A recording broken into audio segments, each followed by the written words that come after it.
Again, a lot like I get down to that intro. yeah, you know, it's such a, you know what? I don't mean to like toot my own horn, but that is pretty freaking good. I mean, all the It's different, great. I all love the it. pictures of you, those are exactly the faces you make all the time. I I'm actually trying laugh to when do I better. watch it because I'm just thinking,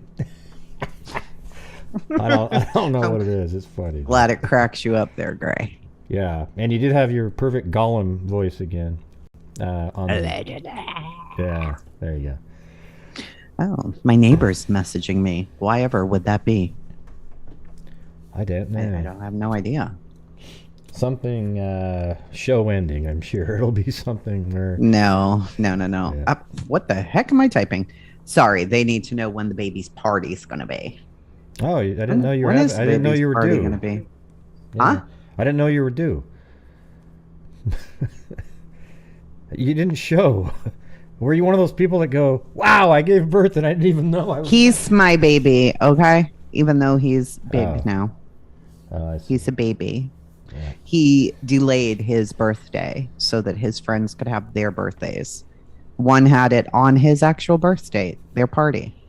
So he's just been pushing his off so that he can, because he's a good kid, you know?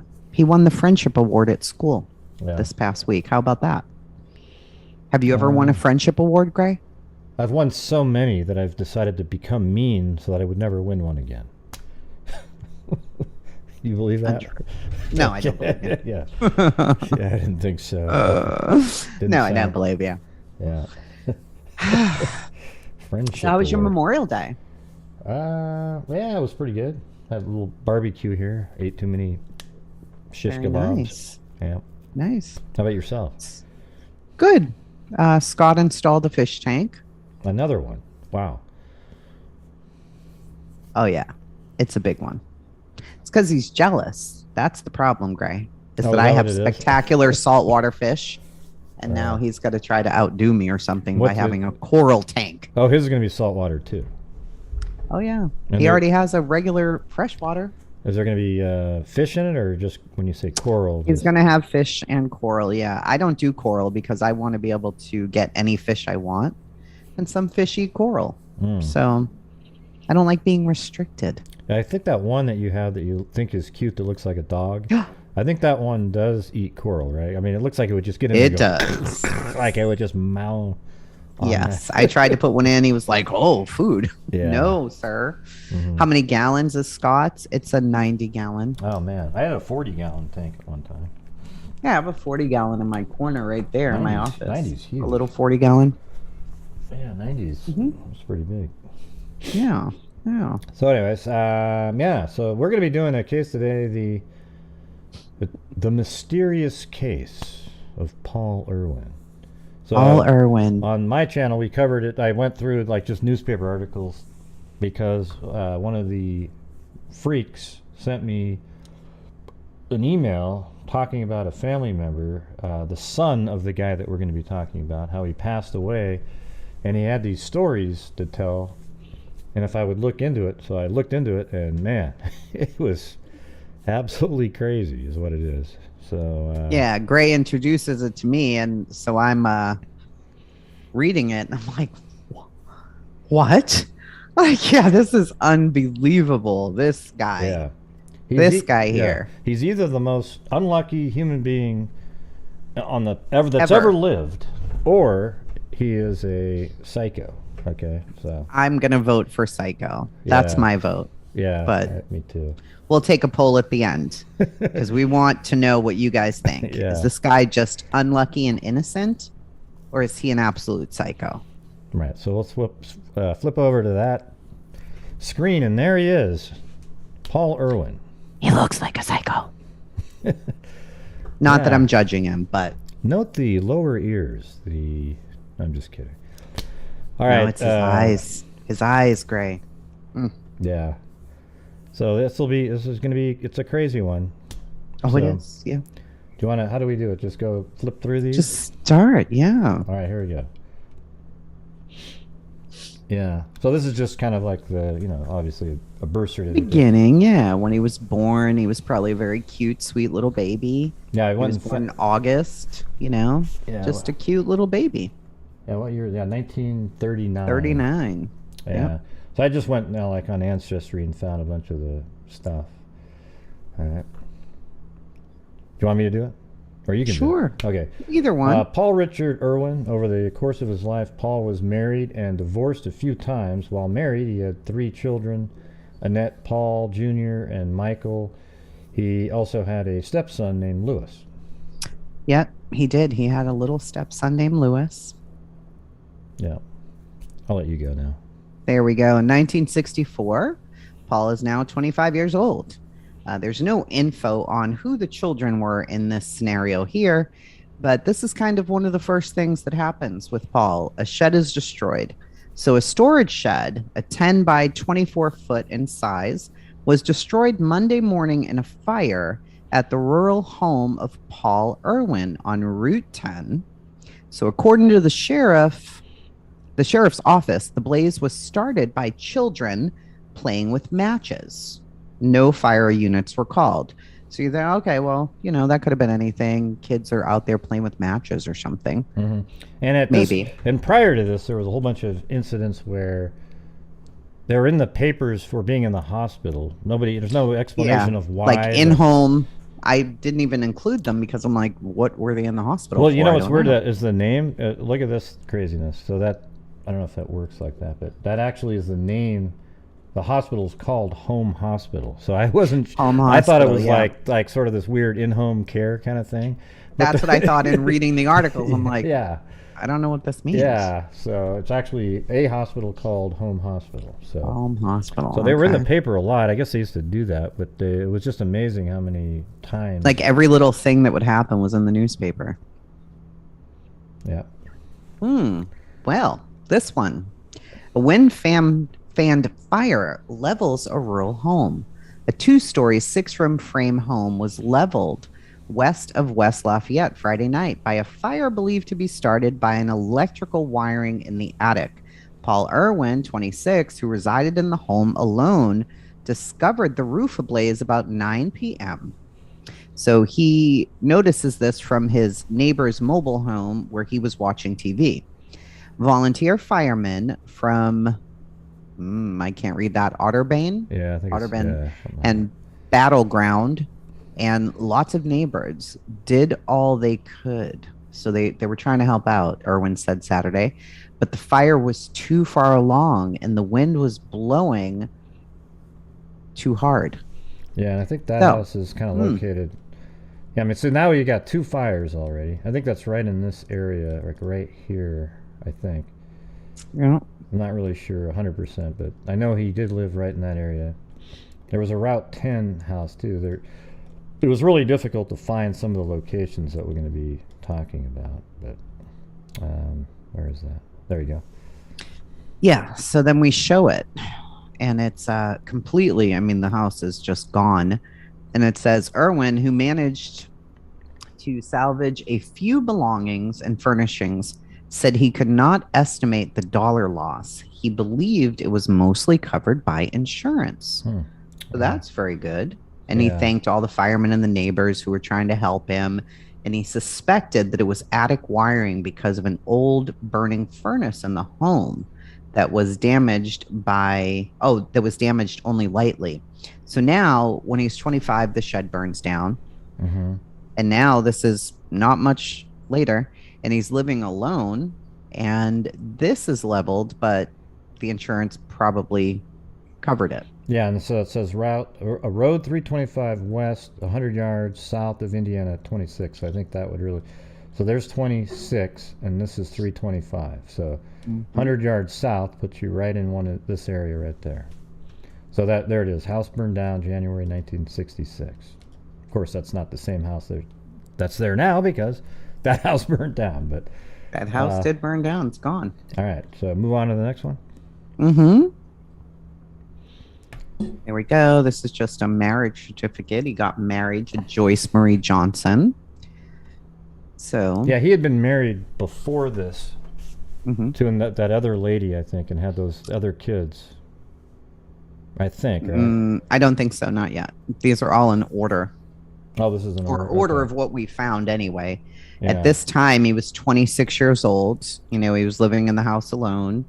Um, I don't know of any Okay. children, but Yeah. he marries her, Joyce Marie Johnson, who And, has a and it's child. almost like she's already pregnant too, because She's 23 years old. Well, hmm Joyce, you think Joyce was already it oh, seems like because it of the because next child? there's a baby that's kind of really it's like within.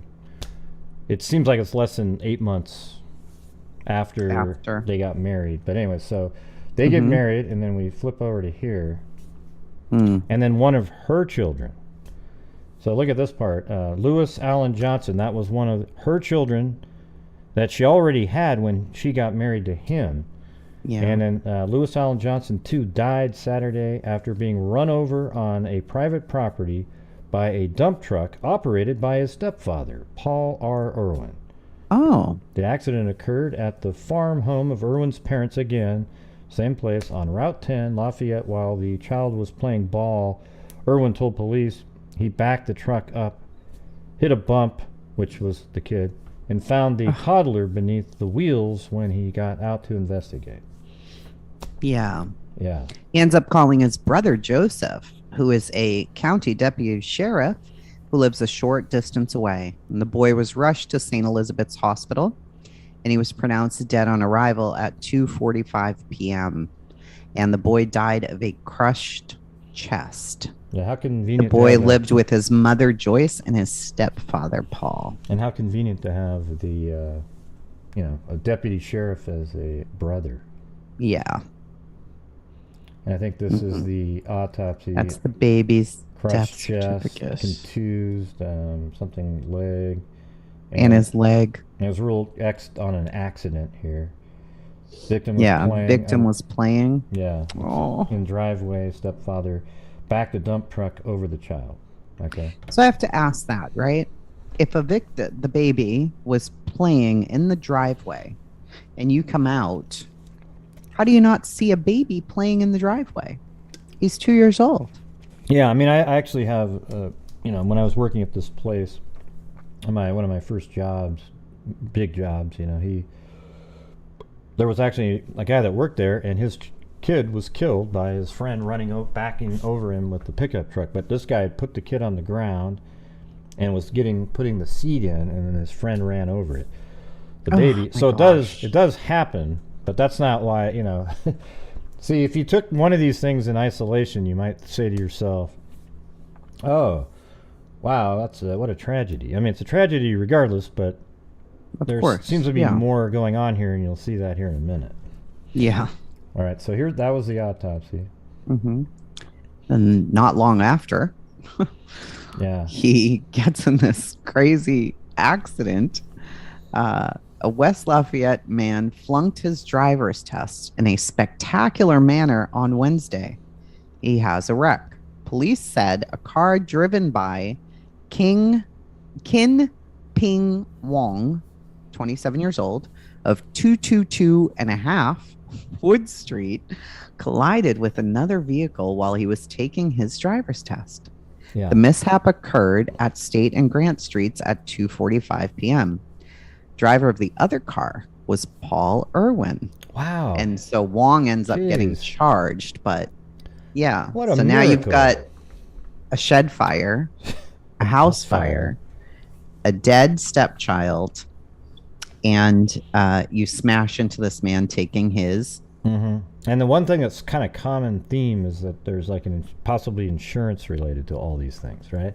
Especially with this driver. Ooh, a driver's education school runs into him. Ooh, man. Yeah. Did he set that one up? Who knows? Just so much wrong with what's going on here with Paul. And then, so here's the birth. So that was October. And then let's go back. When was that? This is the marriage. He got married in February, yeah. Yeah, so that's October. So it's only like 8 months. So it's almost like she was pregnant, like at the time or almost immediately. Yeah. So let's see. So that was the birth of, let's see. His little daughter. Okay. Let me move.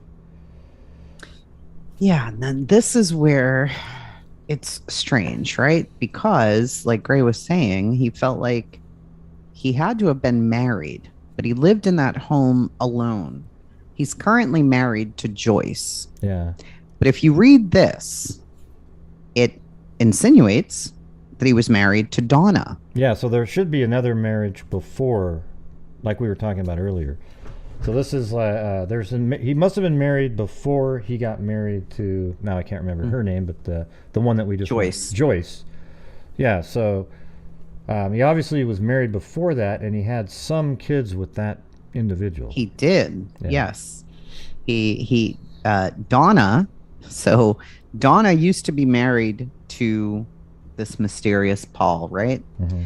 This says freak fatality. Miss Donna Marie Gardner, 25, of Route 2 in Crawfordsville, was killed instantly of a broken neck, crushed chest, and skull fracture. Her daughter, Christina Sue, was thrown through a hole ripped in the side of the car by the impact and then drowned in a creek. 3 children of Miss Gardner by a previous marriage were injured in the accident and taken to the Culver Hospital in Crawfordsville, later transferred to Home Hospital in Lafayette. The 3 are Annette Irwin, who's 3 years old, Michael Irwin, who's 6, and Richard Irwin, who's 9.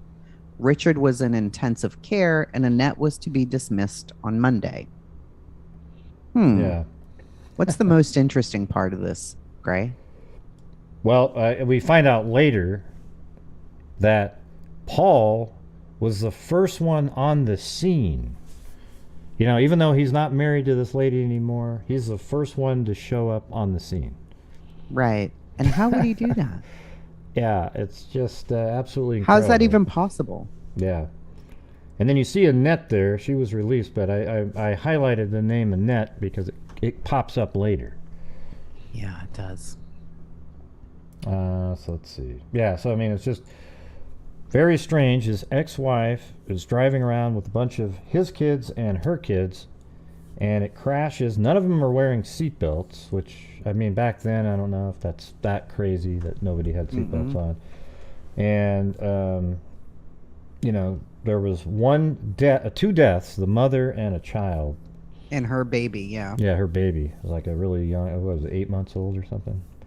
Yeah, little tiny baby who must have been with her new husband. Yeah, so here we go. Her daughter, Christina Sue. And that's just a crazy, the way it's even worded. Her daughter, Christina Sue, was thrown through a hole, ripped in the side of the car by the impact, and then drowned in a creek. Yeah, drowned in a creek, man. Jeez, so the baby was still alive even after it went through and then drowned in the creek. So we'll move on to the next one.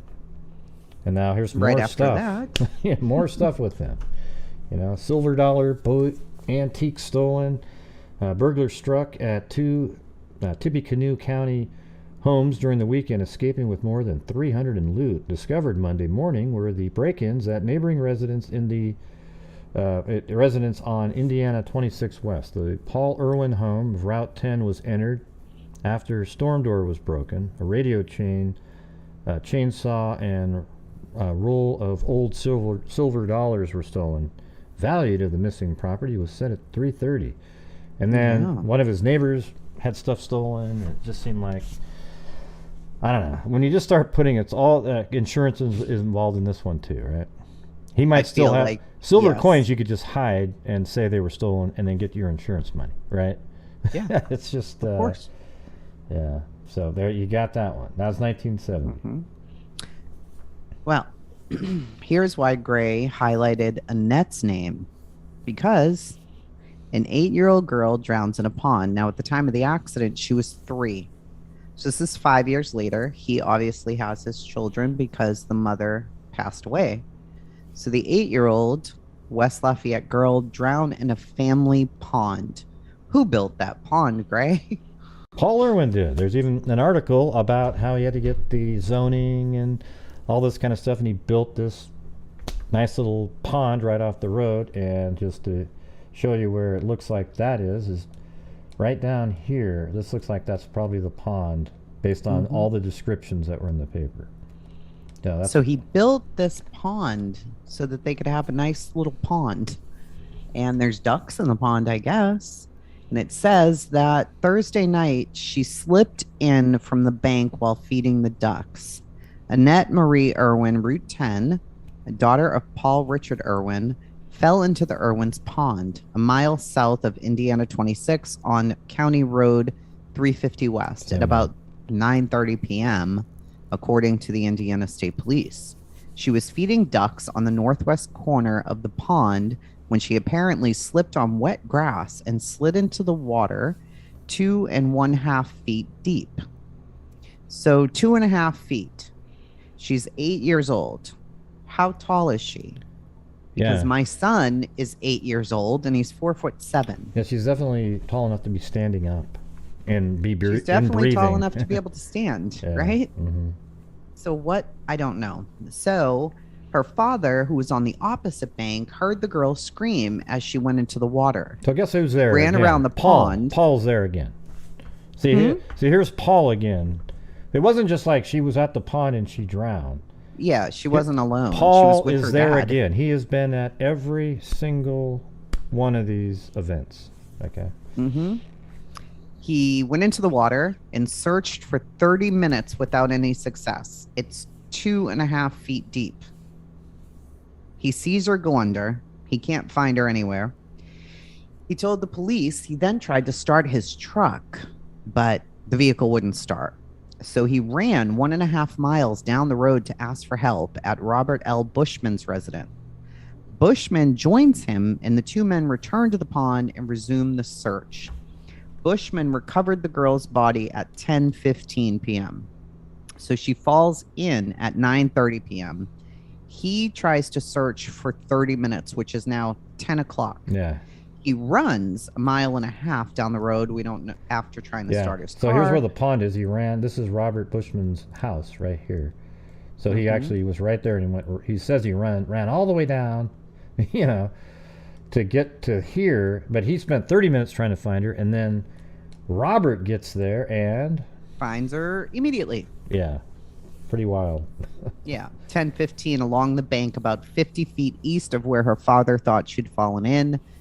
And then it tells where she was born. She would have been a third grader.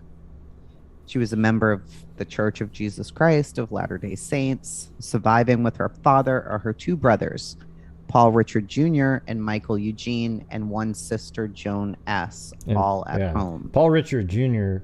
is why I got an email sent, because he had just passed away, because he's old now. He was like 70-something, or I think 70-something. He was the father-in-law of the person who sent me the information.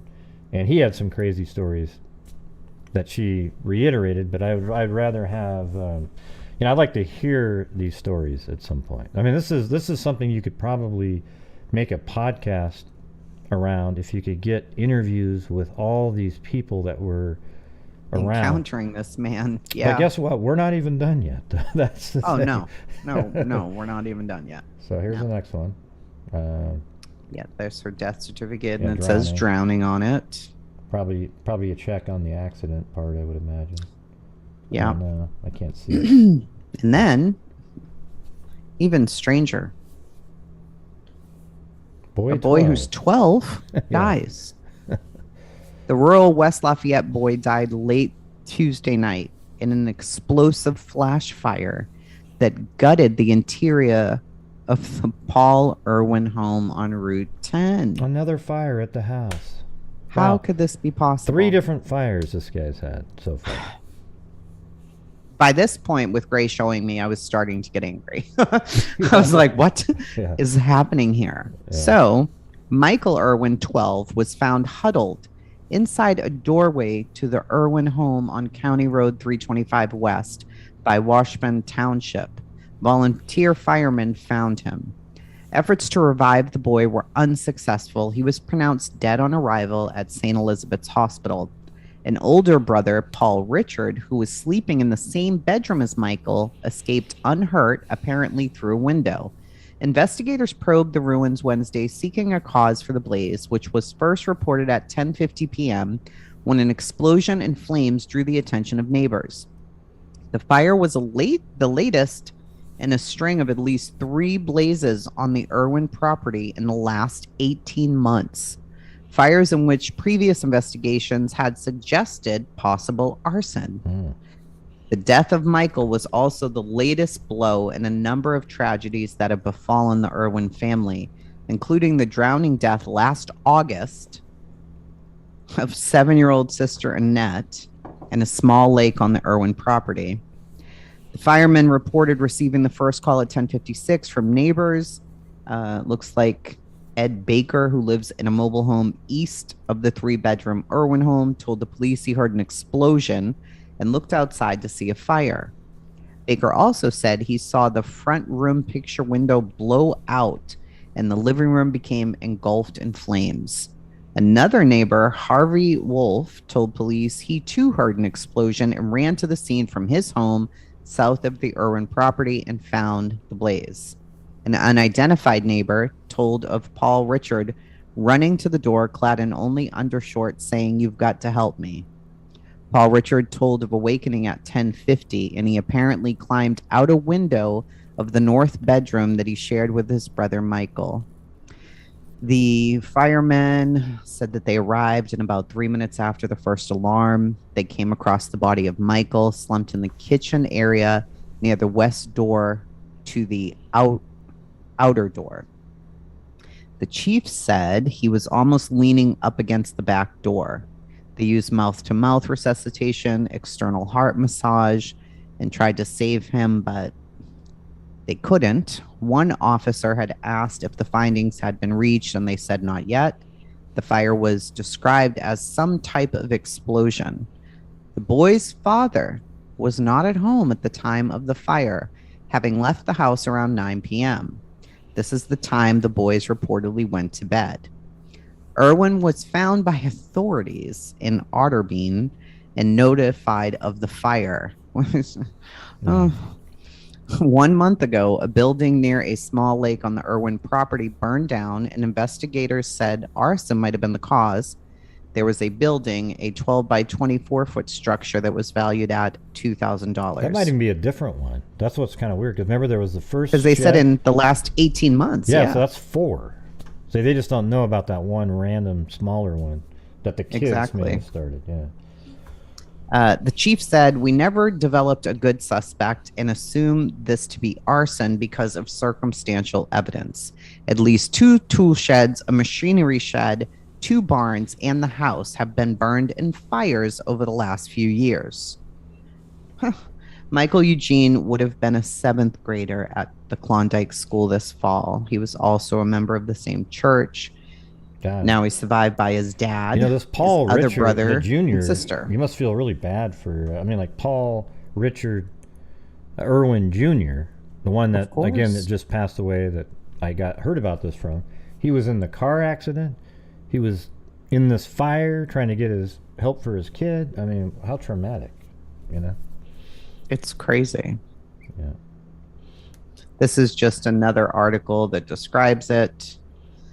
And then the next one, they're talking about how it could be arson again. Yeah. So they end up saying they said it was arson. So now the fire was intentionally set. We know that.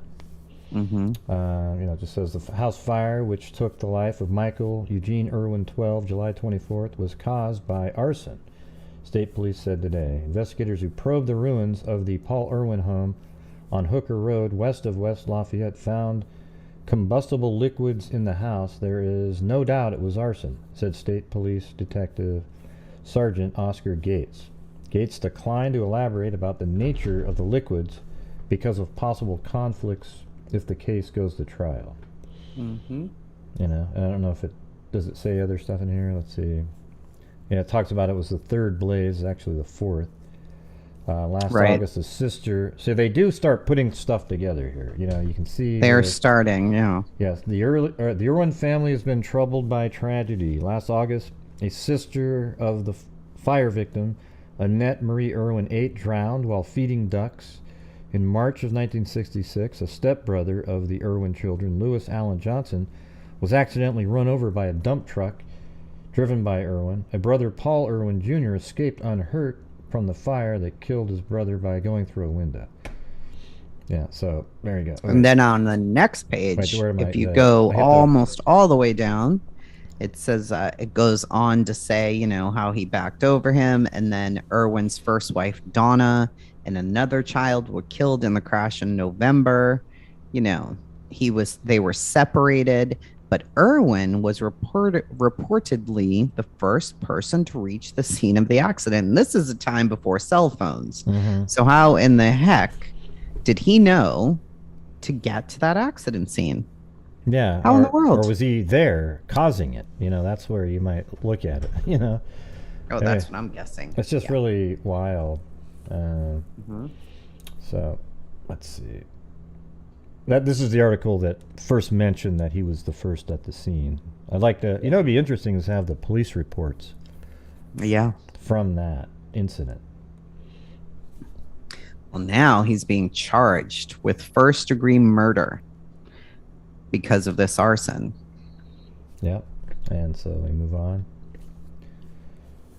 Let's see. A defendant testifying in fire murder trial. This is Patricia. This is the one that he married, I believe. This is the one, right? That he. I don't know if he married her. I think this was the chick he was meeting at the bar.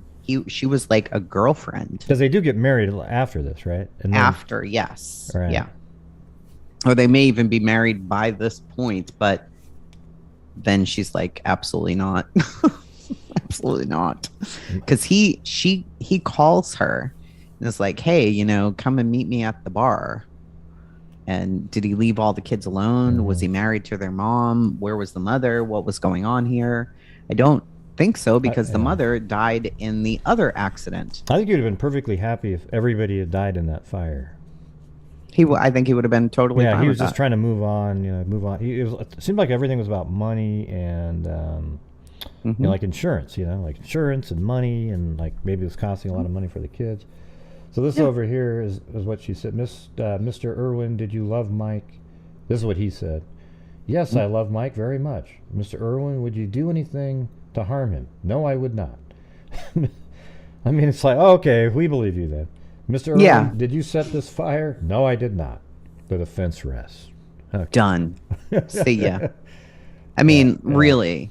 And so I'm reading up here, the defense attorney, Louis Perman Jr., called 3 character witnesses Wednesday afternoon, friends and neighbors of Irwin's. So Miss Patricia Ecola, which is the drawing they did right there, Irwin's girlfriend, and Robert L. Funk of Lafayette, who talked with Irwin at the tavern the night of the fire.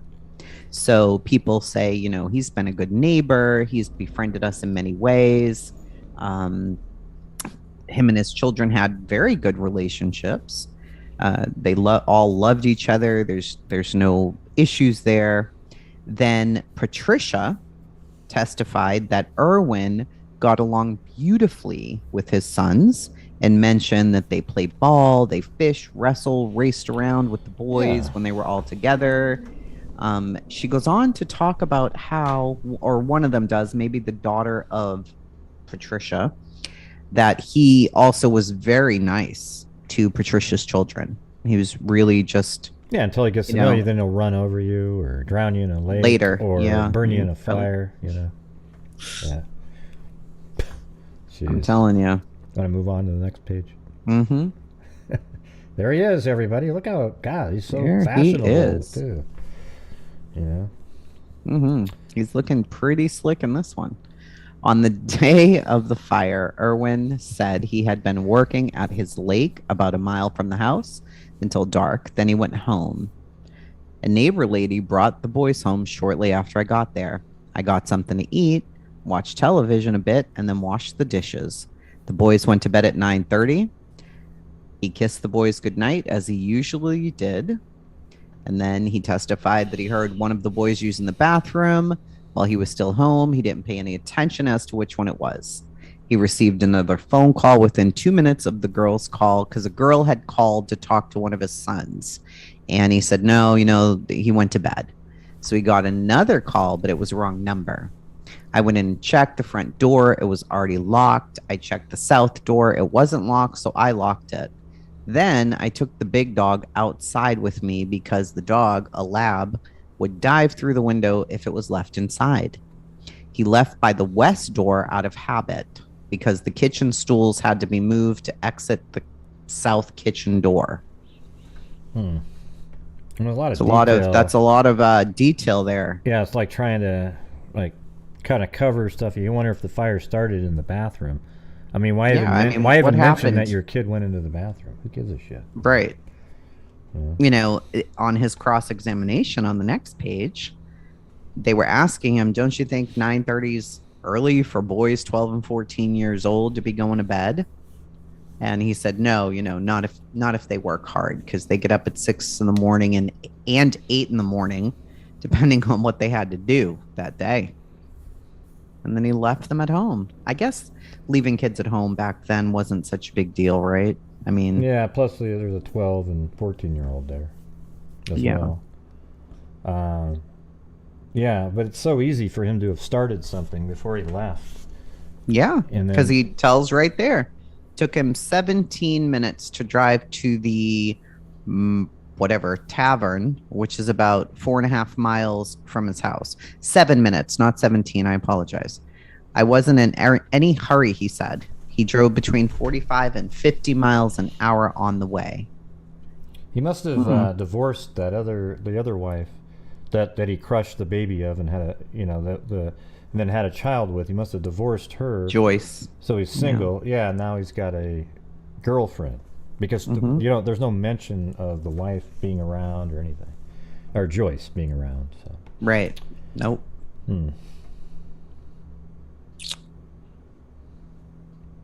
Let's see. Irwin is accused of murder by arson and is charged with setting the fire to his home. We already know that part. So, testifying beside Irwin Thursday were Robert Bushman, a neighbor. That's the guy that he...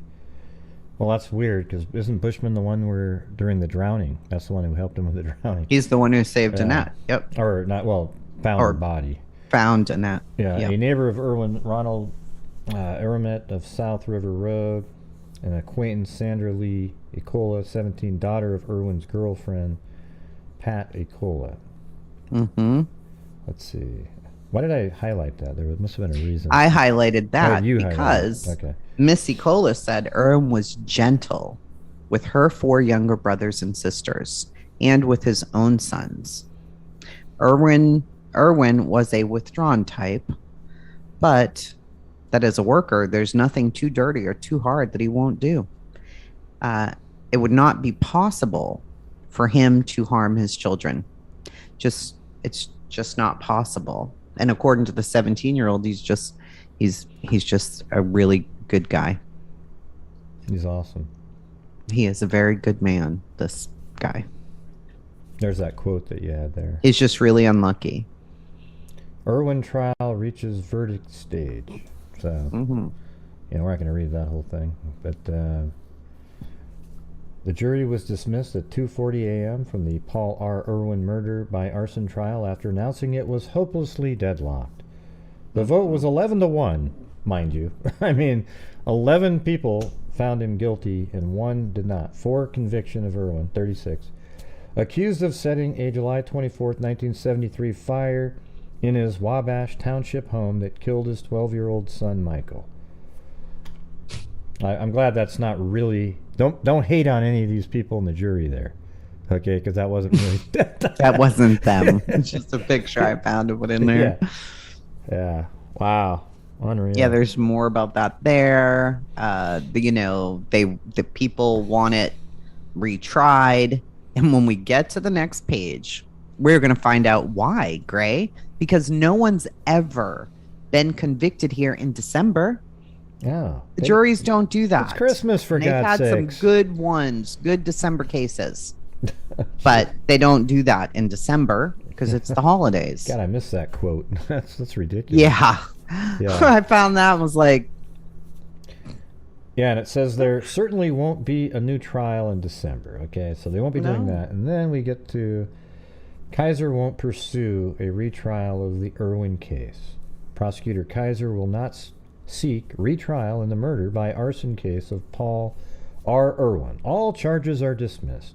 Kaiser gave 4 reasons: lack of evidence, a state court of appeals decision to reinterpreting the arson laws, the time it would take to retry the case, and the possibility time it would take. Yeah, because of local publicity, Irwin may not receive a fair trial. Well, can you imagine these publicity. Are the reasons? Yeah, he likes publicity. He's been in the paper for freaking like everything over the years. It's ridiculous. We can't retry it. We're busy. We don't even have time for this. With social media today, if a prosecutor said that, we're just not going to do it because the time it's going to take, it's a lot of time. We don't have that time. What does this even mean? Appeals decisions reinterpreting the arson laws. I mean, come on. I have no idea. That was arson's arson, right? Okay, hello. You start a fire. It's not like we need to reinterpret it. I mean, did he? No idea. It's just crazy. All right. And then he ended up marrying the lady that was on the stand that was his girlfriend, and then they get a divorce as well. Like I think 76. When was this? I don't know the date of that one, but not too many years later, I don't think. No, right after. Yeah, it was right. It was then. Right after. Yeah, like she was like, okay, I got you off. I'm out of here. See ya. Yeah, you're bad. We don't like you. So that's the poll. Is he guilty? Yeah, hold on. Let me put. Or is he not guilty? Don't answer there. I'll do it right here. Guilty. There we go. And that's all you got to do. And you put yes or no into the poll question, because you got to admit, isn't that one of the craziest things you've ever heard in your life? I mean, just in terms of like, wow. Yeah. How could he? It's just there's nobody that unlucky on the planet. Okay. Come on, vote. You run over a lack of evidence. You feel like there was lack of evidence. You run over a child. Then there's a car accident that kills your ex-wife's 8-month-old child that's not yours, but your other children 2-year-old child are in the car. Yeah, I thought it was only 2. Okay, yeah, 2-year-old child. So yeah, the first one, and then we had the little fire. Yeah, so you ran over the 2-year-old. Then yeah, I mean, you got the fires. I'm just talking about the deaths right now. So you've got the first one was you ran over the little 2-year-old by just. Well, that's not really the first. Yeah, it gets kind of complicated. But there's so many. That's the one that he got married, and she seems like she was already pregnant. So he ran over her child, and then there was a car accident that killed his ex-wife and her really young, like an infant, that flew through the window. 9-month-old baby. And in that car were his other kids. Paul, Richard Irwin, and a girl named Annette, and I think the other son that died later in a fire. But so here's the thing: out of the 3 kids of his that were in that car, 2 of them died later, right? So Annette dies, and I can't remember what his name was. Was it David or something? Michael. Okay. Mm-hmm. Michael in the fire. They all died. Then because later on after that car accident, Annette dies drowning in the lake that Paul Irwin built. And then pause, Gray. Yeah, it's just 2.5 feet deep. Oh yeah. And he can't find her in there. Yeah. How? You saw her fall in. It's impossible. Yeah, and then you were looking. Oh my goodness. And there's not like there's current in a little tiny pond. So like, and then when the neighbor got there, it's 50 feet away from where he said she went. I don't know. It's just a lot of. It's crap. Thank God he looked 50 feet away from where he said where she went in. Exactly. Yeah. He has more suspicious deaths surrounding him than the Kennedy family. Exactly. Yeah. I mean, what in the world? But we do have somebody. And so he probably meant to kill Paul. He's guilty. Yeah, those are just people that are, mentally deranged. Yeah, but look at Paul. Obviously, he meant to kill all those kids. Because the other Paul, he was lucky. He just kind of like jumped out a window. Right? Got out of there, yeah. Yeah, so he meant to kill all of them, and he was just going to start moving on with Patricia. Thank God Patricia. Kids. Yeah, thank God Patricia just goes, I'm out of here. I'm leaving. Because I think if there have been Because some I'm more sure they dead brought up people. all his dirty laundry in the trial, and she's sitting there listening like, How old I were gotta go. Patricia's kids? I don't know. The oldest girl was 17. The other four were younger than she was. So I don't know how old they were, though. Yeah, well, maybe they were sort of like, he thought, well, I don't have as much time to pay. I don't even know. He would have killed some of them too, in my But he opinion. made sure the dog was out of the house. Yeah. So the murder stopped after the trial. As far as we can tell, the murder stopped after the trial. There is, one of Gray's subscribers sent him this, so there is more to the whole story. Yeah, But tons of at this point, they're stories. not, Well, like for example, one of the story that Paul Jr. told the family was that he would, let's see if I can remember it, that the senior, the guy that we're talking about here, gave him alcohol when he was just a young kid, like below 10, and had him swim across rivers and stuff, like when he was just drunk. And then later in life, he started drawing these pictures with roots of trees in them, and people will say, "What are those? What do you do that?" And he goes, "They saved my life," because he swam over and had to pull up the roots to get out of the water. That's And awful. I mean, what a nightmare, that guy. A car accident with a death, a fire. So Paul Jr. sees a car accident with a death. He sees his brother, here's his brother burning to death, or not burning, but dying in a fire. And just, just how horrific, Yeah. I mean, and he's, as an older man, he's drawing roots of trees and stuff because they saved his life. That's just heartbreaking. I mean, it's heartbreaking. All right, I'm going to end the poll here. Let me see how many crazy people there were. So 54 votes, so that means 2 or 3 people, right? Think that he is innocent. Or 2 people, I think. Yeah, that's ludicrous. Guilty 96. So, Because no. that means whoever said the no weren't paying attention or just want to be contrary, right? Because there's no way, if you look at that, a rational mind would go, yeah, no, those are all accidents. Yeah, I mean, that's a lot of coincidences. He's at every single scene, and he's at the house just before, and he takes off because he doesn't want to get burned. I mean, that's right. And he lets his dog out. Yeah. I'd like to have an explanation. I tell you. If you have guts enough, type in why you said no. Yeah, why? Not enough evidence, or we'll label you with a scarlet letter. No, we will not. Yeah. And we will be doing Maura's part 2 on Thursday. Well, I guess what they could say was because the jury found him not guilty, so they are not guilty. They are not guilty. That's true. They are not guilty. Yeah.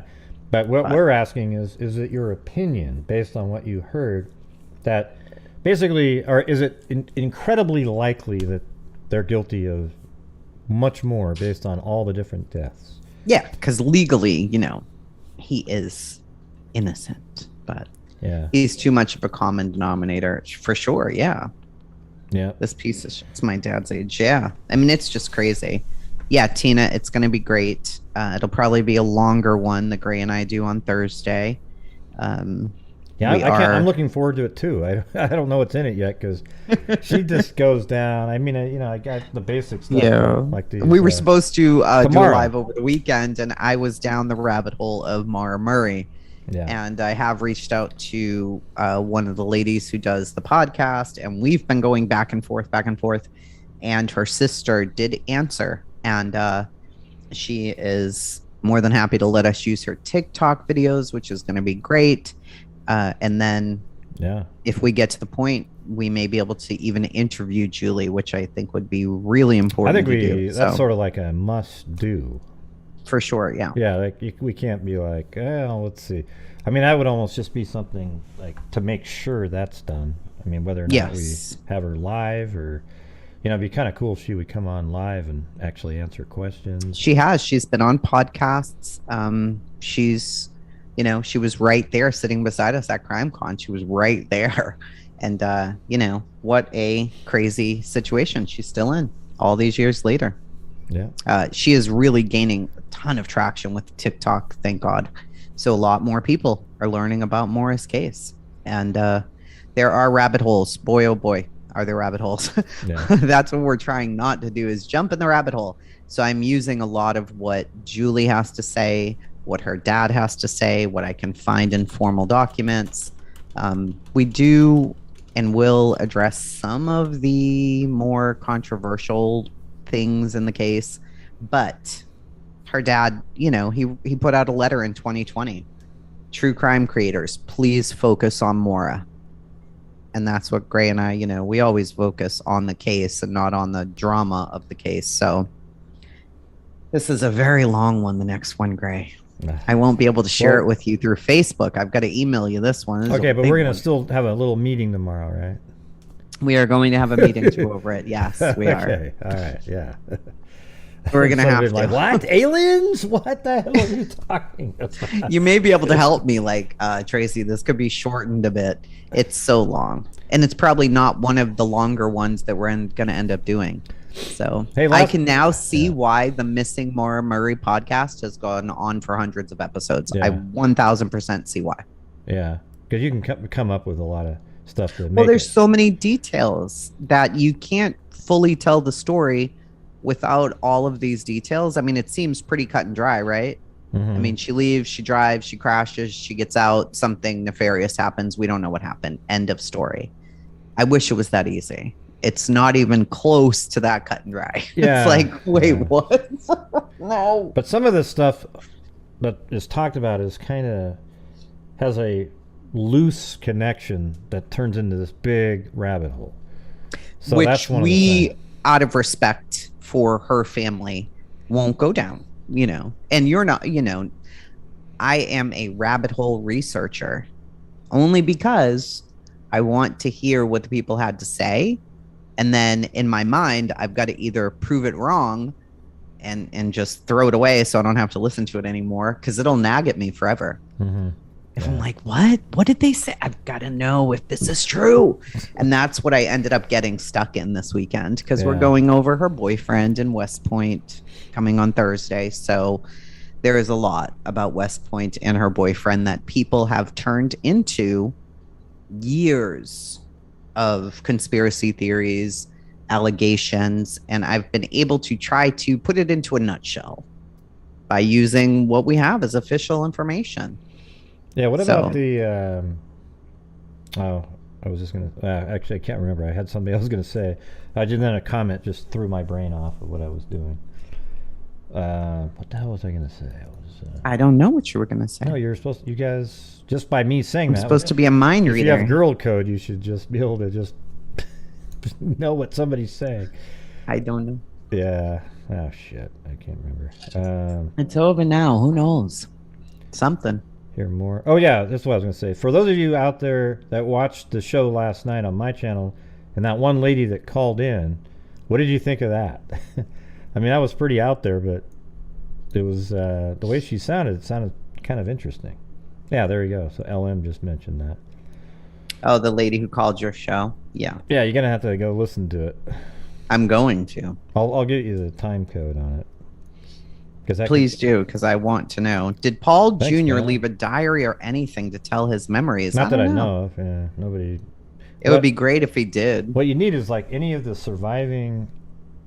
Well, I don't know if there are any of his. Well, I guess from the other marriages there might be some. Like some of the lady. What was her name again? Before Patricia, the. Joyce. Yeah, Joyce. Her kids. She might have some memory if she's still out there. Because she'd only be about like 70 something, I would think.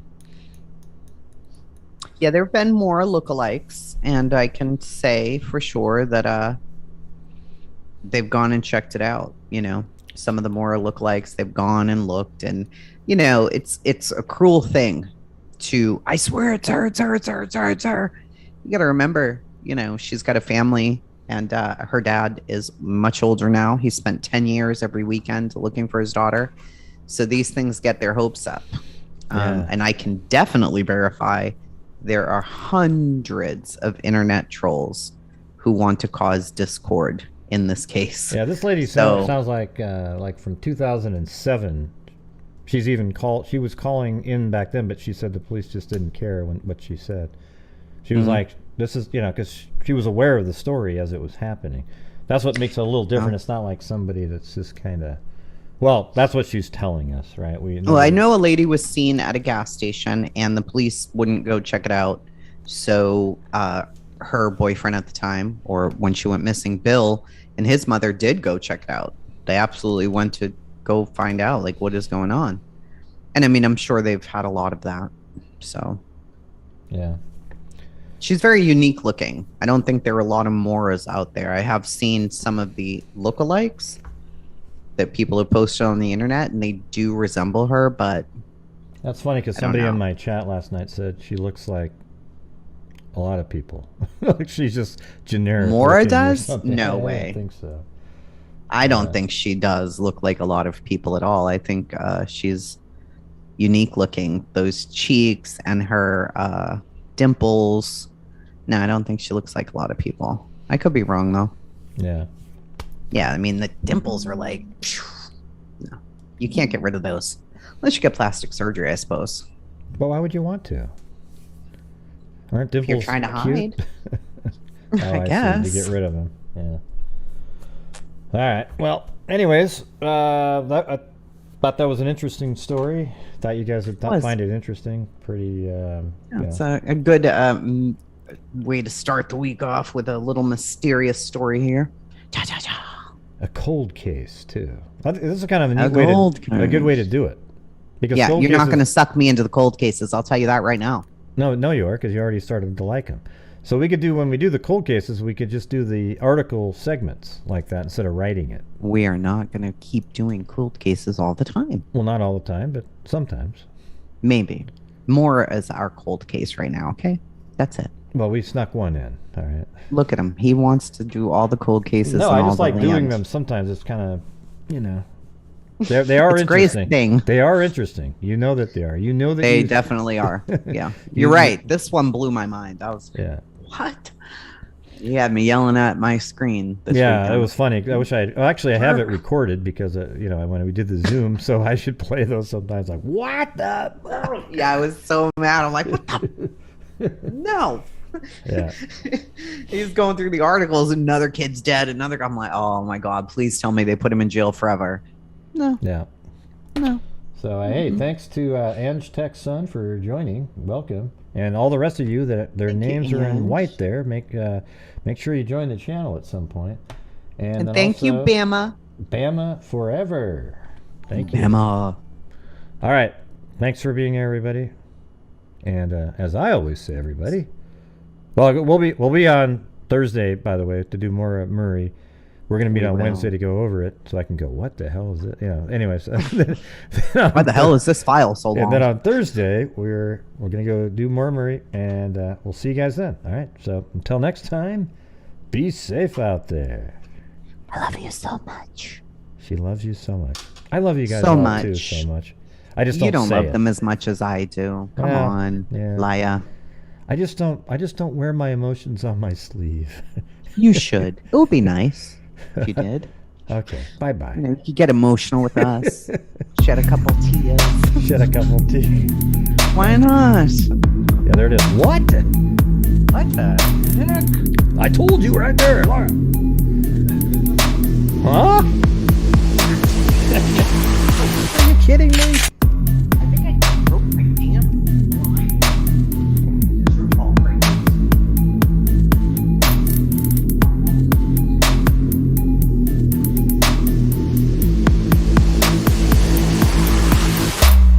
Yeah. Bye-bye.